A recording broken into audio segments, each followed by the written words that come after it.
I'd heard about the MPAA over the years. The initials stood for Motion Picture Association of America. They were a mysterious crowd. Always had been. Still are. They say they're just regulating trade, helping parents, protecting the children. But my guess is they're looking out for the big guy, the studios. Keeping control of the industry, distribution, everything. The whole enchilada. I smelled a rat. These guys make their own rules. The ratings card just came in the mail with no explanation, just the letters, NC-17, the fatal blow, the kiss of death.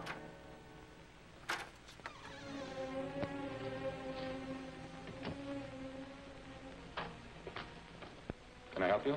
I'd like to see the man in charge. He's in here.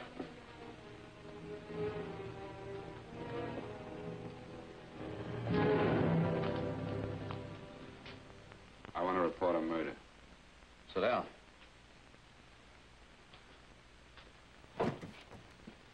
I told him everything. Then he shared a few things with me too. How it all started. Took me back to the roaring 20s when Hollywood decadence and scandals were critical front page news. At the center, Fatty Arbuckle, big star accused of murder after a young starlet died at one of his wild parties. Besieged by the wave of imposed morality regulations and the additional cost of compliance, major studios teamed up in 1922 to form the Motion Picture Producers and Distributors of America, hiring Postmaster William H. Hayes to keep the peace by implementing a strict production code. So that's why they did it. Agreed to censorship, to protect their box office interests. I can't say I blamed them.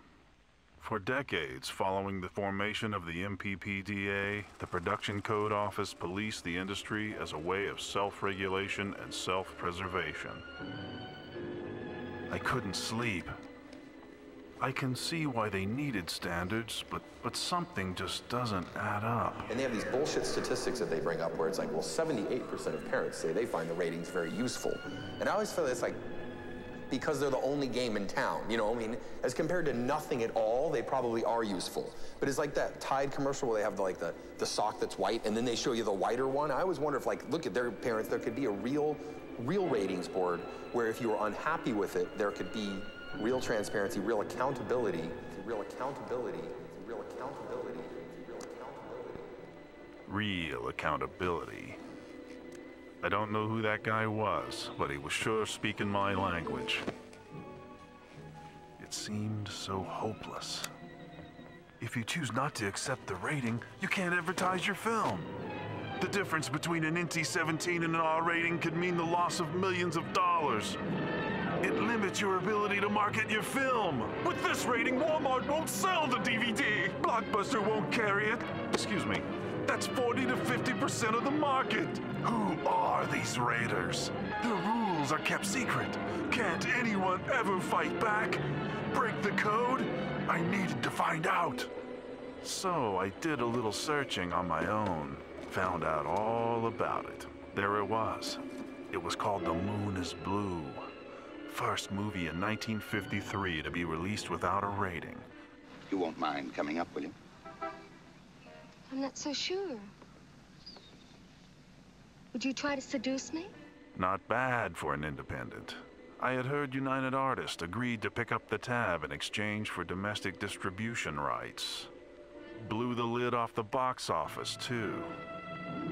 That's why this guy thought he'd better change things. Jack Valenti headed the association for over 30 years. I did a background check.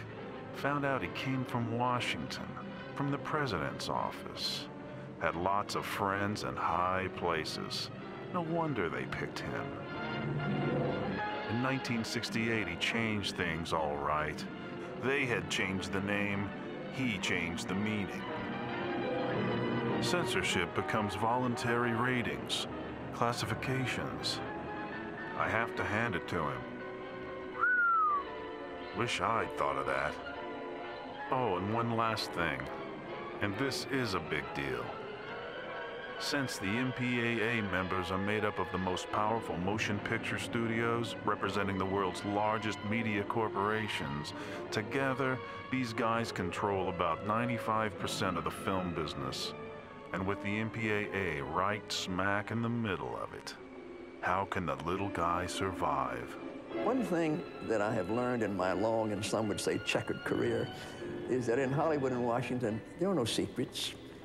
And somebody thinks there's a secret. There isn't. There's a secret. There's a secret. There's a secret. There's a secret.